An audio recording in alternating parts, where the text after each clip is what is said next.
Hello everyone, I hope you all are fine and welcome to JKICC classes यानी JNK institute of competitive classes. हम आपका यहाँ पर course start करने वाले हैं पंचायत सेक्रेटरी का कोर्स, जिसको आपको पहले पता है विलेज लेवल वर्कर कहा जाता था। और ये कोर्स ऑप्ट करने के लिए आपको जल्दी से जल्दी एनरोल करना पड़ेगा। हमारे पास ऑफलाइन और ऑनलाइन दोनों तरह के बैचेस अवेलेबल हैं। आपको जो सूटेबल लगता है ऑफलाइन या ऑनलाइन, जिसे भी आप जल्दी से जल्दी एनरोल कीजिए, क्योंकि सुपर मॉनसून ऑफर चल रहा है जिसमें हमारा 40% डिस्काउंट सब कोर्सेज़ पे चल रहा है। फर्स्ट कम फर्स्ट सर्व है, जो जल्दी आएगा उसको मिलेगा। मे बी लिमिटेड सीट्स हैं, लिमिटेड बैचेस हैं, तो हमारे स्लॉट्स ख़त्म हो जाएंगे। So I request you to join, hurry up. Now myself Alina Malik and I am going to teach you GS part. GS part में आपका एक टॉपिक मेंशन है which is centrally sponsored schemes. Centrally sponsored schemes क्या होती हैं, we are going to discuss them today. देखो, schemes जो होती हैं वो 3 तरह की होती हैं। एक हमारी होती है सेंट्रली स्पॉन्सर्ड स्कीम्स, एक होती है हमारी सेंट्रल सेक्टर स्कीम्स, और एक होती है हमारी स्टेट स्कीम्स। सेंट्रली स्पॉन्सर्ड और सेंट्रल सेक्टर में सबसे पहले आपको डिफरेंस जानने की ज़रूरत है कि सेंट्रल सेक्टर और सेंट्रल स्पॉन्सर्ड में डिफरेंस क्या है। देखो, जो सेंट्रल सेक्टर स्कीम्स होती हैं ये हमें फ़ंड और इम्प्लीमेंट कौन करता है? यूनियन गवर्नमेंट करती है। कौन करता है? यूनियन गवर्नमेंट, यानी सेंट्रल गवर्नमेंट। ये स्कीम्स किस से रिलेटेड होती हैं, कौन से सब्जेक्ट्स इसमें रिलेटेड होती हैं? जो हमारे सेंट्रल लिस्ट में होते हैं। आपको पता है शेड्यूल 7 के अकॉर्डिंगली हमारे को 3 सब्जेक्ट लिस्ट दी गई हैं हमारे शेड्यूल 7 में, that is union list, state list and concurrent list. तो जो यूनियन लिस्ट में जो सब्जेक्ट्स हैं सेंट्रल सेक्टर स्कीम्स, उन सब्जेक्ट्स के ऊपर इम्प्लीमेंट की जाती हैं। ठीक है, नेक्स्ट है अब हमारी centrally sponsored schemes. Central sponsored schemes क्या हैं? सेंट्रल स्पॉन्सर्ड स्कीम्स वो स्कीम्स हैं जो कौन फंड करता है? यूनियन गवर्नमेंट भी फंड करती है, या union as well as state government भी फंड करती है, लेकिन इम्प्लीमेंट कौन करते हैं? इनको इम्प्लीमेंट स्टेट गवर्नमेंट करती है। क्या बोला मैंने कि इनको सिर्फ फुली यूनियन गवर्नमेंट भी इम्प्लीमेंट कर सकती है, इनको यूनियन और स्टेट कोलैबोरेशन में भी फंड कर सकती है, और इसको इम्प्लीमेंट सिर्फ स्टेट गवर्नमेंट कर सकती है। ठीक है, अब इसका फंडिंग पैटर्न है आगे। फंडिंग पैटर्न इसका डिफरेंट रहता है डिफरेंट एरियाज़ में और अकॉर्डिंग टू द स्कीम्स। अगर 50:50 का पैटर्न है, 75:25 का पैटर्न है, 50:50 में तो हम देख सकते हैं कि सेंटर भी 50 कर रही होगी और स्टेट भी 50 कर रही होगी। अगर यहाँ पर 75:25 की बात हो रही है, तो हमेशा याद रखना कि सेंट्रली स्पॉन्सर्ड स्कीम्स में क्या होता है कि जो 75% पोर्शन होता है, यानी कि 75 तो यहाँ पर मैं एज एन एग्जाम्पल बोल रही हूँ, लेकिन जो मैक्सिमम प्रोपोर्शन होता है वो सेंटर पे करती है, और जो मिनिमम प्रोपोर्शन होता है वो स्टेट पे करती है। ठीक है, और उसके अलावा नॉर्थ ईस्टर्न और हिली स्टेट्स, जैसे कि हमारी हिली स्टेट है Jammu and Kashmir, now it's UT, इसका जनरल पैटर्न क्या है? 90:10। 90 कौन पे करेगा? 90 is to be paid by the centre and 10 is to be paid by the state, right. Now state schemes. अब स्टेट स्कीम्स क्या हैं? ये वो स्कीम्स हैं जो कौन फंड करता है और इम्प्लीमेंट कौन करता है? पूरी की पूरी स्टेट गवर्नमेंट इम्प्लीमेंट और फंड भी स्टेट गवर्नमेंट करती है। ठीक है, नेक्स्ट है आपका स्कीम्स को क्या होता है, हम ना 3 टाइप्स में बांटते हैं। वो तो हमने बेसिक देखा था कि कितने टाइप्स की स्कीम्स होती हैं, मतलब कौन सी होती हैं। अब जो सेंट्रली स्पॉन्सर्ड स्कीम्स है ना, इसकी भी कुछ अलग से एरियाज़ रहते हैं कि कौन सी स्कीम को कैसे प्रायोरिटी दी जाती है, कैसे प्रायोरिटी फंडिंग की जाती है। तो इसके आधार पर भी हम स्कीम्स को क्या करते हैं, सेंट्रली स्पॉन्सर्ड स्कीम्स को 3 टाइप्स में डिवाइड करते हैं। एक को हम नाम दे देते हैं कोर ऑफ कोर, एक को हम नाम दे देते हैं कोर, और जो थर्ड वन है उसको हम नाम दे देते हैं ऑप्शनल। ठीक है, ऑप्शनल स्कीम। अब इसमें क्या होता है, core of the core schemes क्या है? इसमें हम सोशल इंक्लूजन और सोशल प्रोटेक्शन करते हैं। सोशल इंक्लूजन और सोशल प्रोटेक्शन का क्या मतलब हो गया? सोशल इंक्लूजन और सोशल प्रोटेक्शन का ये मतलब है कि जो पिछड़े हुए लोग हैं, जो अपनी बेनिफिट्स नहीं ले पा रहे हैं या जिनको अपने राइट्स का नहीं पता है, उनको बताने के लिए उनको ज़्यादा से ज़्यादा इंक्लूजन की जाती है। उन स्कीम्स को हम core of the core schemes में रखते हैं। प्रायोरिटी फंडिंग सिर्फ इन्हीं को दी जाती है। सबसे ज़्यादा प्रायोरिटी जो फंड्स की दी जाती है वो किसको दी जाती है?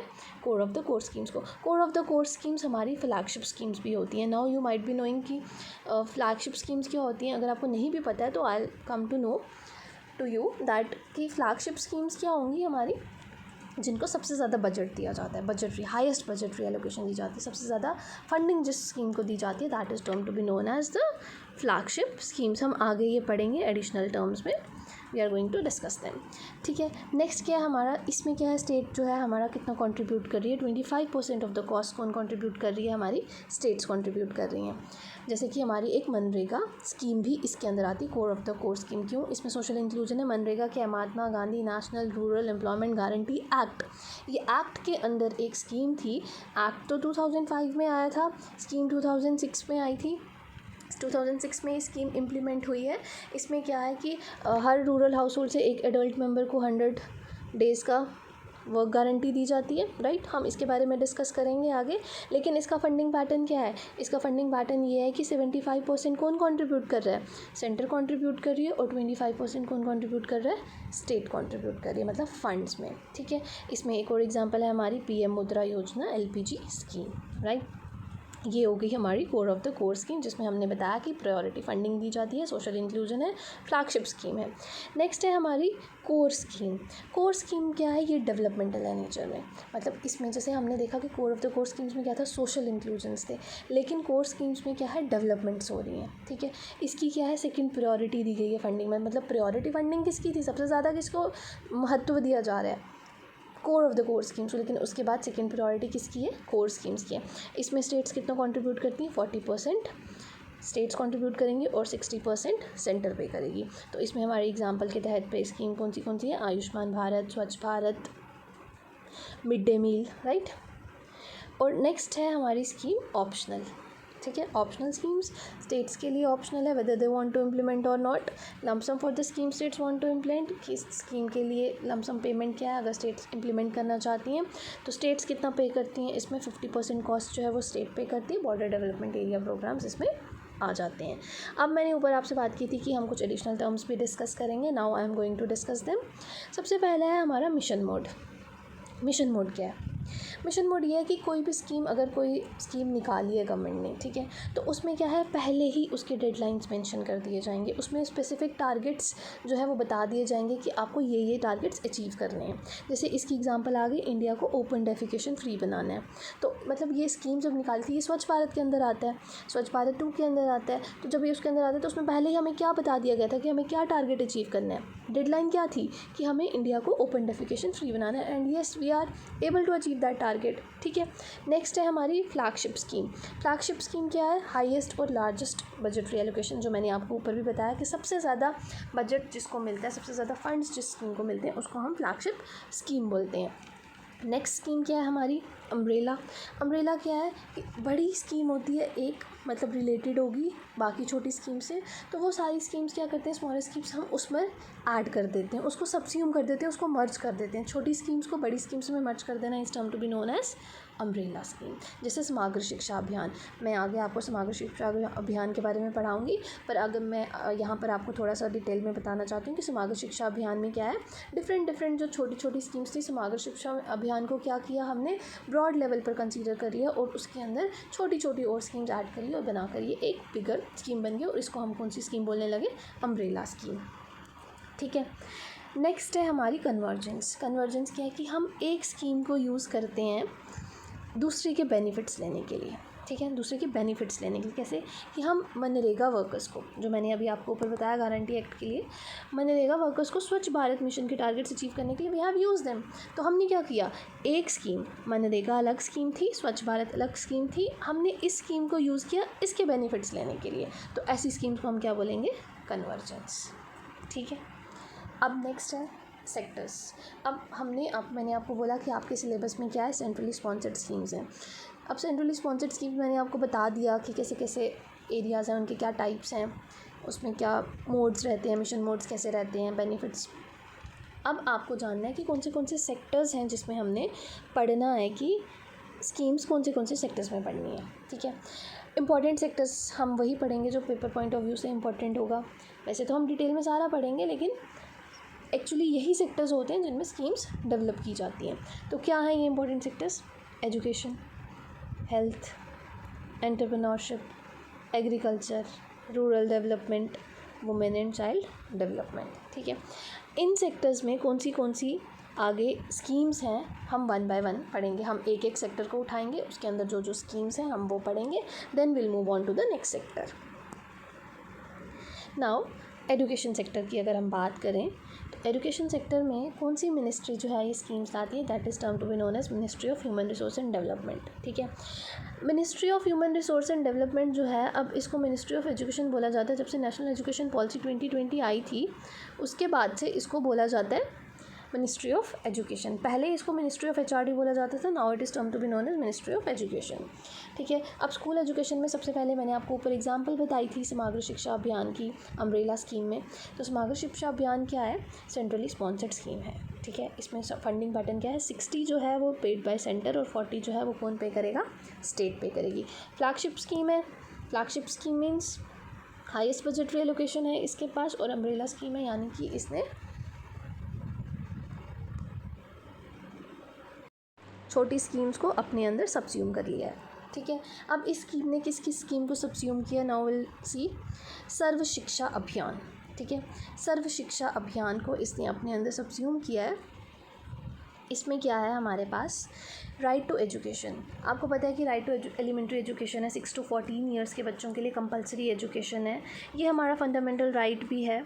ठीक है, 86 कॉन्स्टिट्यूशनल अमेंडमेंट एक्ट आया था जिसके तहत आर्टिकल 21A हमारा फंडामेंटल राइट्स में ऐड किया गया था, जिसमें ये बोला गया है कि 6 to 14 ईयर्स की जो है एलिमेंट्री एजुकेशन, ये प्राइमरी जो लेवल पर है, ये कंपलसरी की जाएगी। तो ये सर्व शिक्षा अभियान में था। नेक्स्ट क्या है हमारी, राष्ट्रीय माध्यमिक अभियान। राष्ट्रीय माध्यमिक अभियान क्या है, ये किसके लिए है, this is for secondary education, this is for secondary education. Secondary education, अब यू मे बी वॉन्डरिंग कि यार ये हमें पढ़ा रहे हैं तो हमें इसमें क्वेश्चंस कैसे आएंगे, हमने कैसे सॉल्व करना है, हम क्या करेंगे। तो आपको ये सब चीज़ें याद रखनी पड़ेंगी, क्योंकि आपको क्वेश्चन में ऐसे पूछा जा सकता है कि जो राष्ट्रीय माध्यमिक शिक्षा अभियान है, for instance I am just giving an example, कि जो राष्ट्रीय माध्यमिक शिक्षा अभियान है वो कौन सी एजुकेशन के लिए यूज़ की जाती है, whether it is for primary, elementary, higher secondary और सेकेंडरी एजुकेशन। तो अगर आप लोगों ने पढ़ा होगा तो you will come to mark that कि हाँ ये सेकेंडरी एजुकेशन में हमने पढ़ा था। दैट इज़ वाई मैं आपको ये सब चीज़ें डिटेल में बता रही हूँ। नेक्स्ट है हमारा टीचर एजुकेशन। टीचर एजुकेशन में क्या है, नेशनल मिशन है to improve learning outcomes at elementary levels. Elementary levels पर क्या करने हैं, हमने अपने लर्निंग आउटकम्स को इम्प्रूव करना है। इसको निष्ठा स्कीम भी बोला जाता है। ये किसके लिए है, टीचर एजुकेशन के लिए। ठीक है, तो अब हमने क्या पढ़ा कि जो समग्र शिक्षा अभियान में जो स्कूल एजुकेशन के लेवल पर क्या था, 3 स्कीम्स सब्स्यूम की गई हैं समग्र शिक्षा अभियान में। अभी ऑलरेडी आगे और भी हैं जो सब्स्यूम किए हैं, लेकिन स्कूल एजुकेशन लेवल पर मैं बता रही हूँ आपको कि कौन सी 3 स्कीम्स की गई हैं, सर्व शिक्षा अभियान, राष्ट्रीय माध्यमिक शिक्षा अभियान और टीचर एजुकेशन। ठीक है, अब नेक्स्ट है हायर एजुकेशन लेवल पर कौन सी स्कीम्स इसमें सब्स्यूम की गई हैं, दैट इज़ राष्ट्रीय उच्चतर शिक्षा अभियान। ये भी एक सेंट्रली स्पॉन्सर्ड स्कीम है। ठीक है, ये क्या है, ये एक ग्रांट है जो कौन पे करता है, सेंटर और स्टेट। आपको पता है कलेक्टिवली जो स्पॉन्सर्ड स्कीम आ गई तो वो तो कलेक्टिवली सेंटर और स्टेट दोनों मिलकर पे करेंगे। तो ये किसी भी पर्पज़ के लिए दी जा सकती है। ठीक है, तो आपको स्पेसिफिकली इसमें याद क्या करना है कि दिस इज़ अ ग्रांट।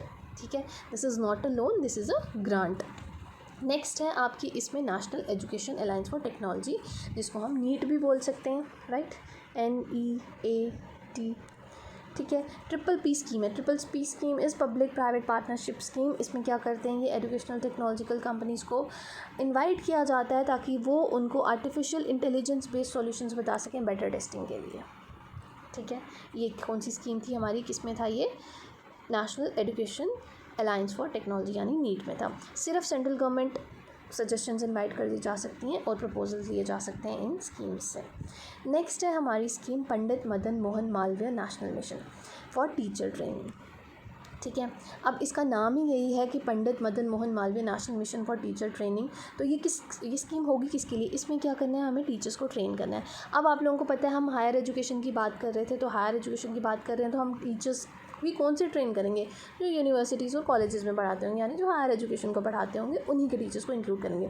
तो पंडित मदन मोहन मालवीय नेशनल मिशन किस लिए है, to train teachers of all types of universities and colleges. Now the next is HEFA. HEFA is Higher Education Financing Agency. ये क्या है, specialised non banking financial company है। ठीक है, ये प्रोजेक्ट स्पेसिफिक लोन्स देती है। अब ऊपर हमने पढ़ा था राष्ट्रीय उच्चतर अभियान में कि ये क्या है, ग्रांट है, लेकिन हायर एजुकेशन फाइनेंसिंग एजेंसी में हम देख रहे हैं कि ये क्या है, ये स्पेसिफिक लोन है जो किसको दिया जाता है, सेंट्रल इंस्टीट्यूशंस को। ठीक है, स्कूल्स भी इसमें इंक्लूड हैं और ये जॉइंट वेंचर है between MHRD, ministry of Human Resource and development और कैनरा बैंक के बीच में सिर्फ सेंट्रल इंस्टीट्यूशंस जैसे केंद्रीय विद्यालय, IITs, दिल्ली यूनिवर्सिटीज़ एक्सेट्रा, सिर्फ सेंट्रल इंस्टीट्यूशंस को ही ये लोन दिया जाता है और किसी इंस्टीट्यूट को नहीं, स्टेट लेवल पर नहीं होता है ये, ठीक है। अब मैं आपको इसमें डिफरेंस बता देती हूँ राष्ट्रीय उच्चतर शिक्षा अभियान और HEFA में, यानी हायर एजुकेशन फाइनेंसिंग एजेंसी में। जो हायर एजुकेशन फाइनेंसिंग एजेंसी है वो एक स्पेसिफ़िक लोन है, एक स्पेसिफ़िक पर्पस के लिए है, लेकिन जो राष्ट्रीय उच्चतर शिक्षा अभियान है वो किसी भी पर्पस के लिए हो सकता है और ये एक ग्रांट है, लोन नहीं है, ठीक है। ये एक ग्रांट है, लोन नहीं है। तो राष्ट्रीय उच्चतर शिक्षा अभियान और हायर एजुकेशन फाइनेंसिंग एजेंसी के बीच में यही डिफरेंस था, ठीक है। तो इसके तहत चलते हमने क्या किया, अपना एजुकेशन सेक्टर कंप्लीट कर दिया। एजुकेशन सेक्टर में हमने देखा कि हमारे पास स्कूल एजुकेशन लेवल पर मतलब समग्र शिक्षा अभियान एक बड़ी स्कीम है, बिगर स्कीम है, जिसके अंदर हमने छोटी छोटी स्कीम सब्स्यूम कर दी है। उसमें हमने देखा कि कौन सी स्कीम हमने स्कूल लेवल पर सर्व शिक्षा अभियान, राष्ट्रीय माध्यमिक शिक्षा अभियान, टीचर एजुकेशन इन्वॉल्व किए थे, सब्स्यूम किए थे, और हायर एजुकेशन लेवल पर राष्ट्रीय उच्चतर शिक्षा अभियान, नीट और हेफा हमने, पंडित मदन मोहन मालवीय, हेफा हमने क्या किए, सब्स्यूम किए हुए हैं। तो इसके तहत हमारा एजुकेशन सेक्टर की जो स्कीम्स थी हमने कर ली। Now the next part we are going to discuss is health part, health sector, ठीक है। हेल्थ सेक्टर में क्या है, हमारा आयुष्मान भारत है। आयुष्मान भारत 2018 में आया था। इसमें क्या है, इसके दो पार्ट्स हैं, PMJAY। PMJAY मीन्स प्रधानमंत्री Jan Arogya Yojana plus PHC। PHC is primary health care centres की अपग्रेडेशन करनी है हेल्थ और वेलनेस सेंटर्स में, ठीक है, ठीक है। अब ये हेल्थ सेक्टर में है तो ये स्कीम्स इंप्लीमेंट कौन करते हैं, ministry of health and family welfare, ministry of health and family welfare, ठीक है। ये मिनिस्ट्री इम्प्लीमेंट करती है इस स्कीम को। इसके दो पार्ट्स हैं, मैंने आपको बताया, प्रधानमंत्री जन आरोग्य योजना और PHC अपग्रेडेशन के लिए। प्रधानमंत्री जन आरोग्य योजना जो है ये नेशनल हेल्थ प्रोटेक्शन स्कीम है, centrally sponsored health insurance scheme है। इसमें 5 लाख का ईयरली कवर है फैमिली के लिए, फैमिली साइज़ पे कोई लिमिटेशन नहीं है। सेकेंडरी और टर्शियरी हॉस्पिटलाइजेशन है, और इसमें जो लिस्ट है इन हॉस्पिटल्स की वो गवर्नमेंट हॉस्पिटल्स भी हो सकते हैं और प्राइवेट हॉस्पिटल्स भी हो सकते हैं, जो भी लिस्ट में मेंशन होंगे, ठीक है। जो फैमिलीज़ हम सिलेक्ट करते हैं आयुष्मान भारत के लिए वो किन बेसिस पे सिलेक्ट करते हैं, हम सेंसिस के बेस पे सिलेक्ट करते हैं, और वो कौन से सेंसिस होते हैं, हमारे socio economic caste census. All India cashless और पेपरलेस स्कीम है। स्मार्ट कार्ड्स जो हैं वो इशू हुए हैं सबको, smart cards has been issued, ठीक है। क्रॉनिक मेडिकेशन और OPDs जो हैं वो इसमें कंसीडर नहीं की गई हैं, कवर नहीं किए हैं। और स्टेट्स को समटाइम्स क्या होता है, क्लेम्स अराइज हो जाते हैं तो उनको सेटल करने के लिए स्टेट क्या कर सकती है, नॉन प्रोजेक्ट ट्रस्ट या आउटसोर्स इंश्योरेंस कंपनी को या बोथ को क्लेम्स सेटल करने के लिए इम्प्लीमेंट कर सकती हैं, अपने लेवल पर रख सकती हैं, ठीक है। अब इनको इस स्कीम को ओवरऑल इम्प्लीमेंटेशन कौन कर रहा है, नेशनल हेल्थ अथॉरिटी कर रही है। कौन कर रही है, नेशनल हेल्थ अथॉरिटीज़ मॉनिटरिंग, ठीक है। ओवरऑल इम्प्लीमेंटेशन कौन दे रहा है, नेशनल हेल्थ अथॉरिटी दे रही है। अब क्या है, upgradation to health and wellness centres, किसकी अपग्रेडेशन कर रहे हैं हेल्थ और वेलनेस सेंटर्स में, हम PHCs की कर रहे हैं, यानी प्राइमरी हेल्थ केयर सेक्टर्स में। और उसमें हम किसको कंसीडर कर रहे हैं, कौन सी डिजीज़ कवर कर रहे हैं, non communicable disease, reproductive health care services और कम्युनिकेबल डिजीज़। इन तीनों को क्या किया है हमने, PHC लेवल पर कवर करने की कोशिश की है under PHC upgradation. Now the next is PM स्वास्थ्य सुरक्षा योजना। PM स्वास्थ्य सुरक्षा योजना क्या है, ये सेंट्रल सेक्टर स्कीम है, यानी इसमें फुली फंड कौन करेगा, सेंटर प्रोवाइड करेगा। इसमें क्या किया गया है, 22 न्यू एम्स सेट किए गए हैं, जिसमें से 6 जो हैं फंक्शनल हो चुके हैं। Upgrading existing state oblique central government medical colleges, और स्टेट और सेंट्रल गवर्नमेंट मेडिकल कॉलेजेस जो हैं उनको भी अपग्रेड किया जा रहा है। तो ये कौन सी स्कीम के अंडर किया जा रहा है, PM स्वास्थ्य सुरक्षा योजना के under. Now comes the next sector, which is termed to be known as entrepreneurship. Entrepreneurship में हमारी पहली स्कीम है startup India scheme. Startup India किसके अंदर, कौन सी मिनिस्ट्री डेवलप कर रही है, इसको इम्प्लीमेंट कर रही है, मिनिस्ट्री ऑफ कॉमर्स। ये कौन सी स्कीम है, हमारी सेंट्रल सेक्टर स्कीम है। Self compliance under environment and labour law, यहाँ पर एनवायरनमेंट है, ठीक है, यहाँ पर एनवायरनमेंट है, एमिट नहीं है। 3 years टैक्स एग्जम्पशन, जब जैसे ही आप अपनी स्टार्टअप इंडिया है तो मतलब आप नया कोई बिज़नेस इंस्टॉल करें। Entrepreneurship the term is related to what, business. तो आप जो भी अपना नया बिज़नेस इंस्टॉल कर रहे हैं उसमें आपको first 3 years on large basis, on large scale, first 3 years के लिए आपको क्या है, टैक्स एग्जम्पशन है, आपको टैक्स नहीं देना है। फास्ट ट्रैक वाइंडिंग है, जल्दी से जल्दी वाइंडिंग अप करनी पड़ेगी in case of insolvency. Fast track patience और 80% डिबेटेड। नाउ बहुत सारे बच्चे आप में से ऐसे होंगे जिनको नहीं पता होगा इंसॉल्वेंसी क्या होती है। इंसॉल्वेंसी क्या होती है, देखो 2 टर्म्स होती हैं, एक होती है इंसॉल्वेंसी, एक होती है बैंक्रप्सी। ठीक है, अगर एक इंडिविजुअल की अगर मैं बात करूं, अगर वो अपने डेट्स क्लियर नहीं कर पाने के काबिल है, अगर वो अपने डेट्स नहीं क्लियर कर सकता है, उसके पास वो कर्जे में डूब चुका है, वैसे अगर एक इंडिविजुअल, तो उसको हम बोलते हैं बैंक्रप्ट। उसको हम क्या बोलते हैं, बैंक्रप्ट। ठीक है, तो और अगर कोई ऑर्गेनाइजेशन अपने डेप्ट नहीं पूरे कर, सॉरी अपने डेट नहीं दे पाती है, तो उसको हम बोलते हैं insolvency. When an organisation is not able to pay the debts, that is term to be known as insolvency. ठीक है, मुझे लगता है वीडियो थोड़ा लंबा हो रहा है, तो आज के लिए हम इतना ही करेंगे। In the next video I am going to discuss the remaining sectors which I have left for today. Okay, thank you, take care.